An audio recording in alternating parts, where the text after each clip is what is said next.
on and why people in this country, minorities in particular, farmers, small farmers, family farmers, etc., can get loans. Now, in the last decade, these mega banks made so much money. J.P. Morgan, $215 billion. Wells Fargo, $197 billion. Bank of America, $105 billion. Citigroup, $93 billion. And they repeatedly broke the law, even though they were making all of this money. And I want you to know they consider this just the cost of doing business. And so we have here even more when we take a look at some of the other banks that paid fines.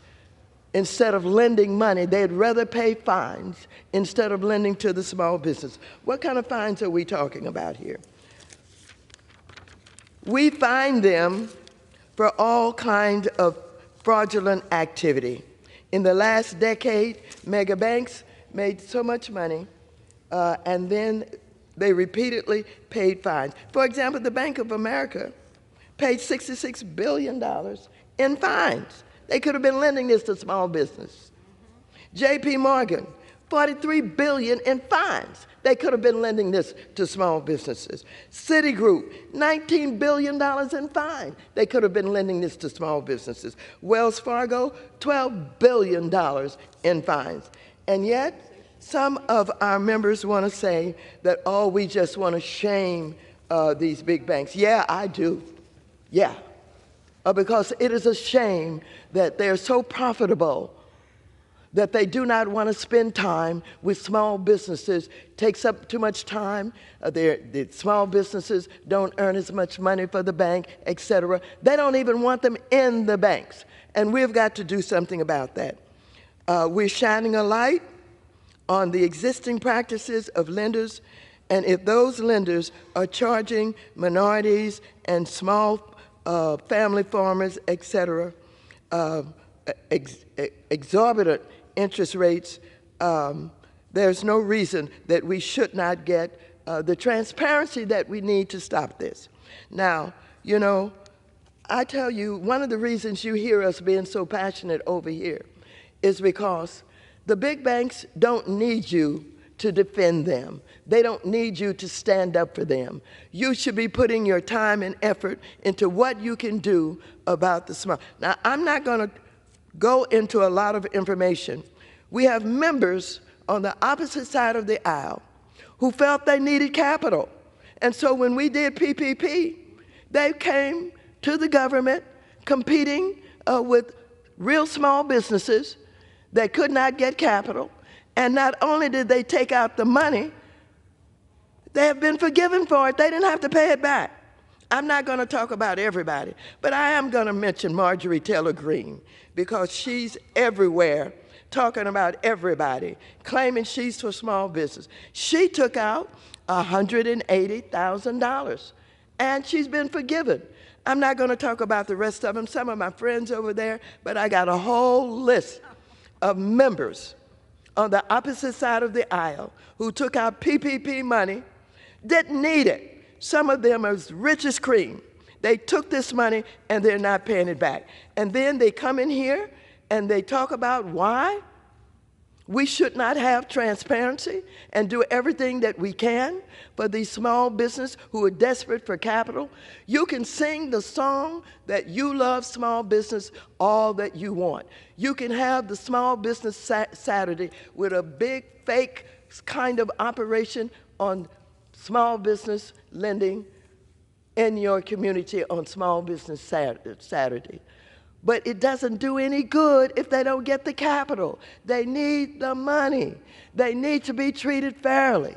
And so, yeah, I want to shame the big banks. I want to shame them. You have one of these banks who even took out false accounts, made up accounts, and we had to stop them.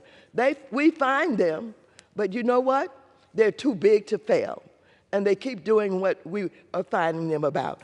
And so with that, I reserve the balance of my time. The gentlewoman from California reserves. The gentleman from Texas is recognized. Madam Speaker, I yield 1 minute to the Chairman of the Financial Services Committee, Mr. McHenry, from the great state of North Carolina. The gentleman from North Carolina is recognized for 1 minute. Thank you, Madam Speaker. Small businesses are the lifeblood of the American economy. When you burden small business, you limit job growth, you limit economic gain, you limit economic opportunity, you limit American growth. With more regulation on businesses, it drives up the cost of doing business. I want to commend the chair of the Small Business Committee for this resolution that we have on the House floor today that is in support of American small business. This resolution would stop the CFPB's small business data collection rule, which is onerous, overly complex, and difficult to implement, but all American businesses would be burdened by it. And disproportionately, the small businesses that create most of the jobs in America.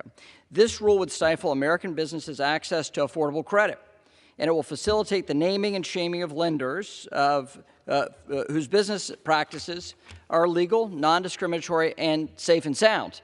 But the progressive activists on the left want to use that database so they can call out the things that they don't like for political activism. I don't think that's responsible. I don't think it's in the interest of the American economy, and it surely is not in the interest of consumer protection. Let's support this resolution. Let's oppose the rule. Let's support small business. Yields back. The gentleman from Texas is recognized. Reserve. The gentleman reserves. The gentlewoman from California is recognized. I continue to yield to myself as much time as I may consume. And yes, I'm a political activist. I'm an activist for the people who send us here to represent them. I'm an activist for the least of these. I'm an activist for small business. I'm an activist for veterans. I'm an activist for children. I'm an activist for education, for better health care, and I'm very proud of it. But I tell you, it is shameful for us to continue to be dominated and controlled by the biggest banks in America, taking time on the floor of the People's House to defend them and to vote against the very people who send you to this House to represent them. It is absolutely shameful. And ladies and gentlemen, it is time to get out from under the influence and the control of the biggest banks in America and stand up for the people who really need to make these banks do what they should be doing, rather than saying, no, we're not going to comply with the law. And yes, we will pay the fines because we are rich. We have so much money we can do that. And so I could reserve the balance of my time. The gentlewoman reserves. The gentleman from Texas is recognized. May I request the balance of time for each side? The gentleman from Texas has 13.5 minutes. Gentlewoman from California has 3.5 minutes. Okay.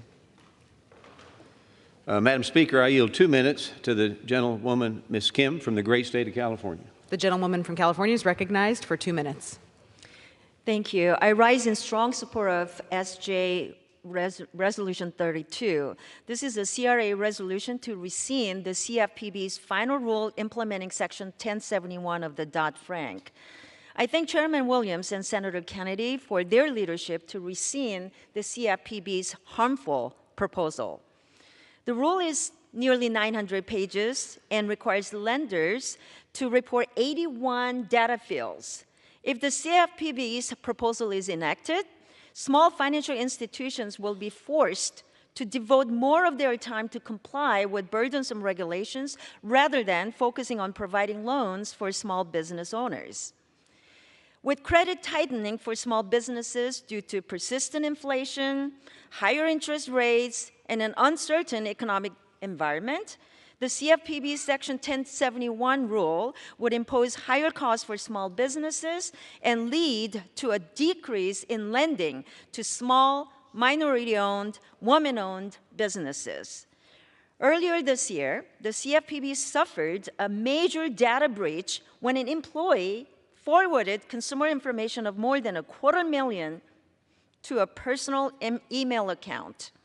So how can we trust the CFPB to properly manage the collection of additional data when it cannot efficiently safeguard existing data? So I would urge Director Chopra to go back to the drawing board on Section 1071 and issue a rule that gets it right without punishing small banks and small credit unions with higher compliance costs and burdensome requirements. I strongly urge my colleagues to support this resolution and access to credit for small businesses by voting in favor of this resolution. With that, I yield the balance of my time. Gentlewoman yields. The gentleman from Texas is recognized. Reserve. The gentleman reserves. The gentlewoman from California is recognized. I continue to reserve the balance of my time. The gentlewoman reserves. The gentleman from Texas is recognized. Madam Speaker, I have no further speakers and am prepared to close. I reserve. The gentleman reserves. The gentlewoman from California is recognized to close. Or you can do the closing. This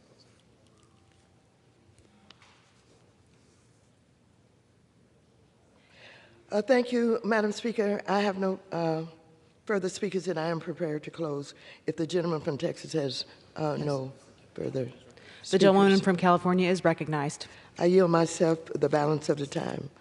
When we started this debate, I mentioned Rashonda Young, who happens to be a young black woman from Waterloo who had many challenges getting a small business loan and sued the CFPB to complete the Section 1071 rule. After CFPB settled the case with her, Ms. Young said, and I quote, "I'm just humbled to be part of the process. Sometimes we feel so small, but this is one of those things that shows if we're willing to speak up, we actually can make a difference." End of quote. Ms. Young has since sold her business and is now working with other investors to try and open up the first minority bank in Iowa with the goal of being certified as a CDFI, offering the kind of small business loans to others that she had such a time obtaining. And let me just tell you something. We support CDFIs, the Community Development Financial Institutions. And why do we support them? Because they could not get loans from the banks in America. And so here we are, the taxpayers, further trying to help small businesses by supporting these Community Development Financial Institutions. They were developed because small businesses couldn't get loans. And then we have on the opposite side of an aisle people who are opposing how we can support these small businesses by getting the transparency done that we need to have done. They would rather support the biggest banks in America and have the taxpayers try to do something about small businesses with CDFIs than give their small business an opportunity. I want to tell you, I don't know how they're going to vote on the other side, but this issue is not going to go away. And I want to tell you that the constituents are going to learn in this country who's supporting small businesses. All of this talk and this rhetoric about I love small businesses, I support small business, will not continue to work. The fact of the matter is small businesses are shutting down. They are closing because they don't have access to capital. And so for all of those members on the opposite side of the aisle who took out PPP loans that have been forgiven, you ought to be ashamed, and you ought to not oppose the CFPB from trying to protect these small banks as the courts have told them to do. And so with that, Madam Chair, there's a lot more that can be said. We're going to continue to unveil this information about who is simply spouting rhetoric and who is actually doing something for small businesses. It is unfortunate that we have to fight this hard. We have to do everything that we possibly can because the banks don't want them in their banks. They don't want to be bothered with them. They're too small. We have small businesses who only need $50,000, $75,000 to improve their technology, to be able to take their businesses to a place where they can earn more money. We can't even start to talk about startup capital. None of them get startup capital. If they're able to convince anybody for a little capital to expand their businesses, they will do that. But otherwise, small businesses do not have the support of the Republicans in the House of Representatives. The gentlewoman's time has expired. As it is seen here today. I yield back. The gentlewoman yields. The gentleman from Texas is recognized. Thank you, Madam Speaker. And as my colleagues and I have stated today, my biggest fear is that many lenders may decide to fully exit small business lending due to the overly burdensome collection requirements, or because they just don't want to put their small business customers in an uncomfortable situation. I do not believe this is the outcome Congress or the CFPB intend with implementation of this section of Dodd-Frank. However, I know, as a small business owner myself, if this rule goes into effect, it will not bode well for small businesses seeking the credit needed to grow and support their communities. That's the bottom line. And we need to help small businesses. We need to help them not only create jobs, but to create net worth among their employees. So I urge my colleagues to support this resolution. And Madam Speaker, I yield back the balance of my time. The gentleman yields. All time for debate has expired. Pursuant to the rule, the previous question is ordered on the joint resolution. The question is on the third reading of the joint resolution. Those in favor say aye. Those opposed say no. The ayes have it. Third reading. Joint resolution providing for congressional disapproval under Chapter 8 of Title 5 United States Code of the rule submitted by the Bureau of Consumer Financial Protection relating to small business lending under the Equal Credit Opportunity Act, Regulation B. The question is on passage of the joint resolution. All those in favor say aye. Those opposed say no. In the opinion of the chair, the ayes have it. For what purpose does the gentlewoman from California seek recognition? I request a recorded vote. A recorded. I'm sorry I interrupted. I have to say it over and over again so I can get this Does the recorded gentlewoman vote. request the yeas and nays? The yeas and nays are requested. Those favoring a vote by the yeas and nays will rise. A sufficient number having risen, the yeas and nays are ordered. Members will record their votes by electronic device. Pursuant to Clause 9 of Rule 20, this 15-minute vote of passage of the joint resolution will be followed by a 5-minute vote on adoption of House Resolution 878. This is a 15-minute vote.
On this vote, the yeas are 221, the nays are 202.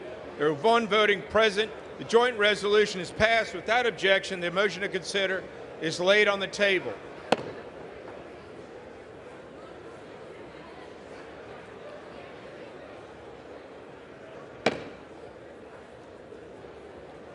Pursuant to Clause 8 of Rule 20, the unfinished business is the vote on the adoption of House Resolution 878, on which the yeas and nays are ordered. The clerk will report the title of the resolution. House Resolution 878, resolution providing for the expulsion of Representative George Santos from the United States House of Representatives.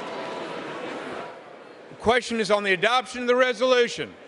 Members record their vote by electronic device. This is a 5-minute vote.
On this vote, the yeas are 311, the nays are 114, with 2 recorded as present. 2/3 voting in the affirmative, the resolution is adopted, and a motion to reconsider is laid upon the table. The clerk will notify the governor of the state of New York of the action of the House. Under Clause 5D of Rule 20, the chair announces to the House that in light of the expulsion of the gentleman from New York, Mr. Santos, the whole number of the House is now 434.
For what purpose does the gentleman from Chris of New Jersey seek the floor? Mr. Speaker, I ask unanimous consent that when the House adjourns today, it adjourn to meet on Monday next, when it shall convene at noon for morning hour debate and 2 p.m. for legislative business. Without objection.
The House will be in order. For what purpose does the gentleman from Stanton of Arizona seek the floor? Mr. Speaker, I ask to address the House out of order. The House will be in order.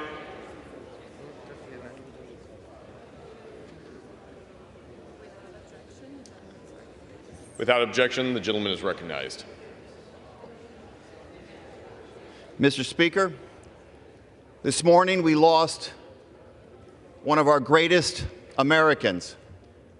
And today I rise, along with my colleagues representing all of Arizona, Republicans and Democrats alike, to honor the life and legacy of the most influential Arizonan in history, Justice Sandra Day O'Connor, who passed away this morning at the age of 93. Justice O'Connor spent her life breaking down barriers in pursuit of a more just society.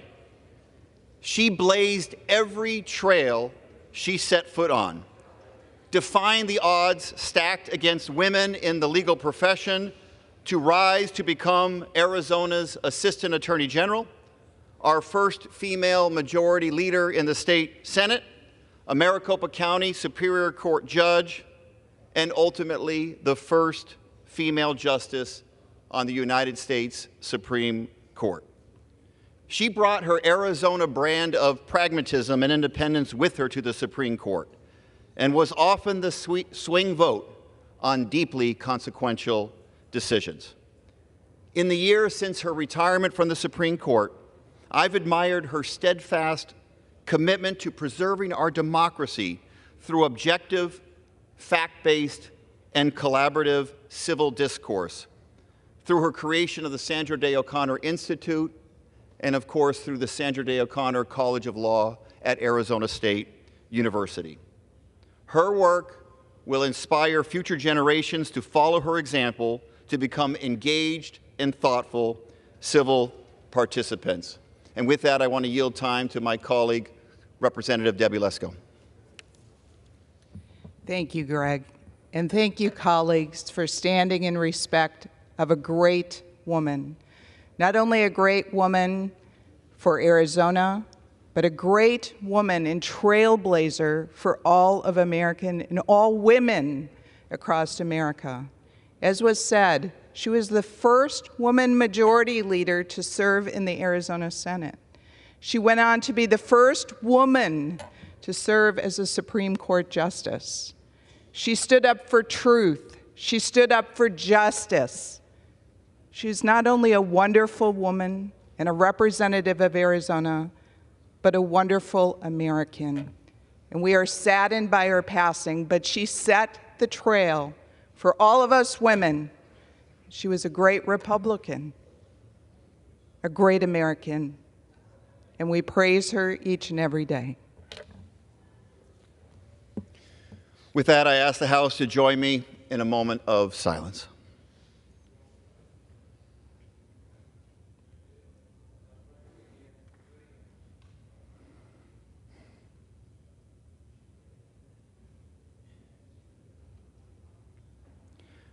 Mr. Speaker, I yield back.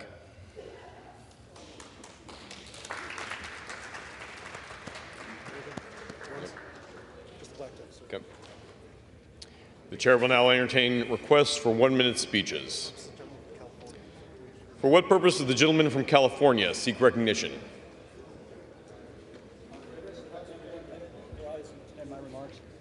You are in order. Without objection, the gentleman is recognized for 1 minute. Mr. Speaker, I rise to wish a happy 100th birthday to Ruth Sellers of Mariposa, although the general consensus around town is she's really in her mid-50s. But skeptical or not, the town's going to celebrate with her tomorrow, and from our nation's capital, I want to join them to express our love and respect. An Army brat, she spent her youth in pre-war China and the Philippines.